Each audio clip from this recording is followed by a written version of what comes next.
I had won an award under E-Dub, and I thought things were really taking off. I went down to the SCM Awards in Memphis and won Underground Hip Hop Artist of the Year, which was really awesome. But then there's a rapper that I didn't even know existed. His name was E-Double. And I just shot the Addicted video. We had just shot it. And we put it out, and this guy had passed away, and he looked just like me. Like, I wore glasses, had the same beard, wore his hats the same way. When I put out the Addicted video, his fans just shit all over me. And he had like millions of subscribers and views, so it kind of did look like that I was biting a little bit. But not only that, I looked up, I started thinking about marketing and, you know, branding and stuff, and there's fucking how many E-Dubs out there. You Google it. My music, when I started putting it out on Apple and everything, it would end up under other people's pages just because there's so many E-Dubs. So I talked to my wife forever about a name change, and I started coming up with different stuff, and then I thought about, you know, how people respond to me when I tell them I rap, because I'm just a goofy looking white dude, you know. I don't have anything that sets me aside from most people. So I came up with like Generic Wit, because my name's Eric White, and she was like, that's awful. I said, yeah, it kind of is. Sounds like a battle rapper name. And I just stuck with generic and stuck with it, and finally I just made the decision that I was gonna grow my hair out a little bit. I used to buzz it just on a 3-guard straight up. So I'll grow my hair out a little bit, and then I'll start doing what I want to do, which is sing a little bit. I bought an auto-tune box, and that's something that I enjoy, but I didn't know if I could do it or not. And so when I made the change to generic, initially it was pretty good, but lately it just seems like I'm lost in the shuffle based on the music I like to make. So it hasn't been a great turnout as far as like changing names, and things blew up for me. I get about the same amount of views and stuff, so I'm just really trying to figure out how to take that name and brand it into something that's different than everybody else.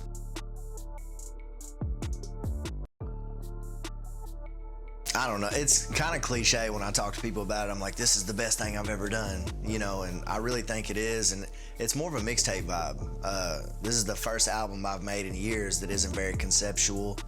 It's just 14 of the best songs that I could make over the last year. I've made probably 30 or 40 songs, and I always do it that way. I watched an interview with Eminem one time that said he made like 100 songs over 2 years, and then he would just condense that into an album. And then so I started taking that into account when I made songs, especially if something ever happens to me, you know, somebody can help my wife put stuff out, and I can have that Pop Smoke, Juice WRLD, Tupac thing where music still gets put out posthumously, and maybe people care, you know. But Free Lunch is just 14 of the best songs that I could put together. And I really don't know what else to say about it yet without giving too much away, but there's a lot coming with videos and different marketing schemes that I've been trying to learn. I'm real excited about it.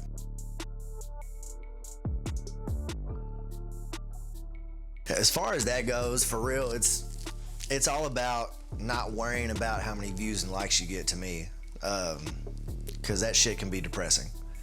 So whenever I put something out, like I did the Generically Modified film last year, and we did 6 videos over like 16 months, which that'll bring you down too, because most people want to put out something every month, but I put, you know, $1,000 into each video at least, as far as costumes and setting and everything like that. So my biggest thing that I think about is, am I gonna enjoy it 5 years from now? Is it something I'm gonna be able to look back and show my daughter, who's 10, you know, her friends, if they come over from high school, and she's not embarrassed? You know, it's something she can show her friends and be like, this is my dad, and this is what he does or used to do. And it stands the test of time. I'm all about making classic music and creating the visual to go with that.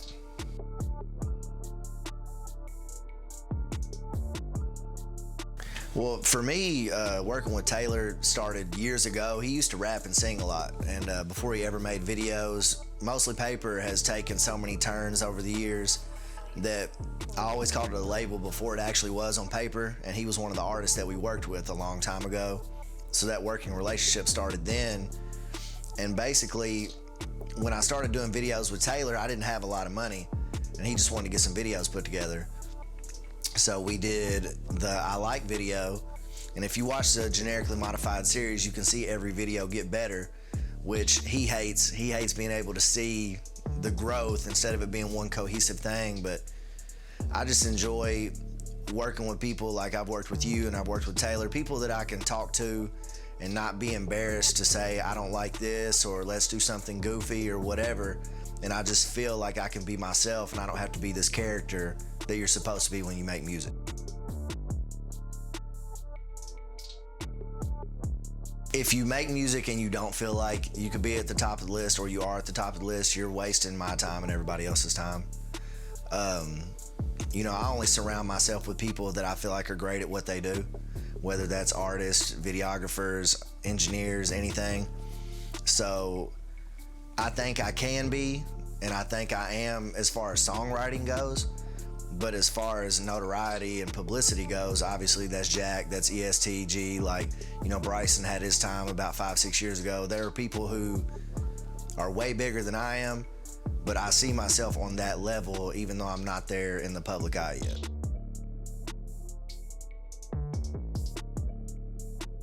As far as the genre of music goes, it is more poppy.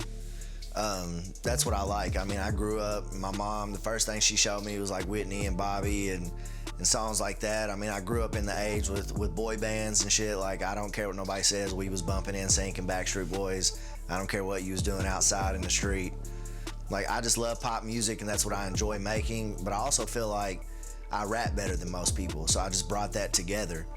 You know, I write well and I like to rap, but I also like to sing my own hooks, and it saves me a lot of time instead of sending it out to everybody. As far as genre goes, I feel like I'm a genre bender a little bit, because on this album I have a few songs that are more, you know, new age, new school hip hop songs. I have a couple songs that sound like fight music. You know, I have a couple songs that sound like they came off the radio. I work with Low Key and Low Class a lot, and he does a lot of, you know, the hip hop style country rap. So I don't believe in being defined by the genre that people put me in now. I just feel like I want to make songs that I like to listen to and that people enjoy listening to over and over again. Like, the replay value is pretty high.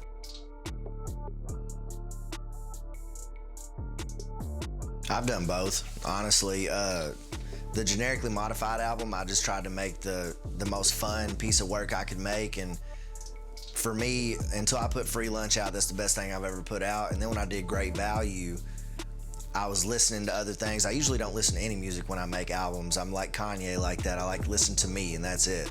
I just wanted to come from a very organic place. But when I did Great Value, I was just, number one, going through some shit in my life, you know, and I wanted to talk about that, but I was listening to what was big at the time.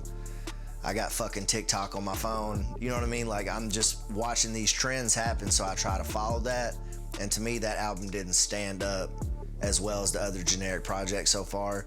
So I feel like if you're not having that fun creatively, it's a waste of time, because really, I don't live off of this yet. It's not my job, so why should I treat it, you know, in that stressful way that I need to worry about the business aspect of the rollout afterwards of everything else? I just need to put together the best music I can and keep growing as an artist, and that shit will take care of itself once I, you know, get out there and start pushing it.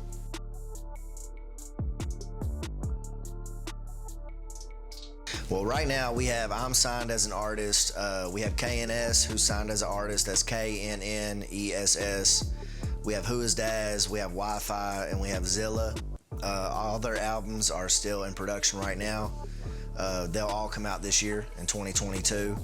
But basically, we talked to, I think, 20 or 30 people, and we really just dialed it down into music that we enjoy, because my business partner takes care of all the paperwork. He is the booking agent and all that stuff, and I take care of everything creative. So my biggest thing was, if I'm gonna sit in the studio for hours upon hours over a year or two with people, I have to enjoy what they do, you know, and that's one thing I can say about the artists at Mostly Paper. When their projects come out, I believe in theirs as much as I believe in mine, and I think they're great artists, and I think we have a lot in store for this year.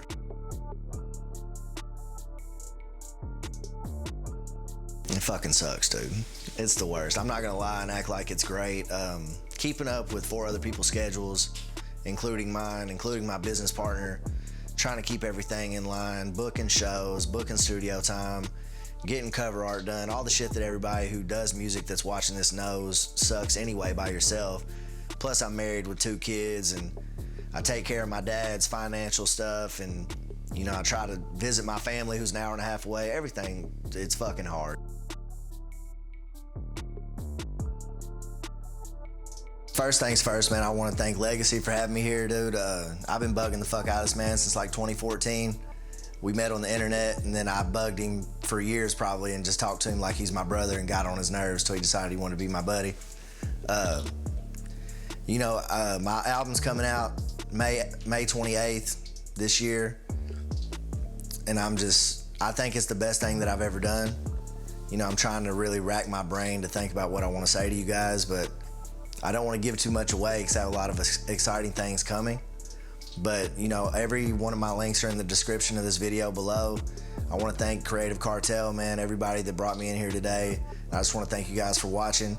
You go to mostlypaperproductions.com. You can find anything that I put out over the last 2 years. And I appreciate you guys for watching.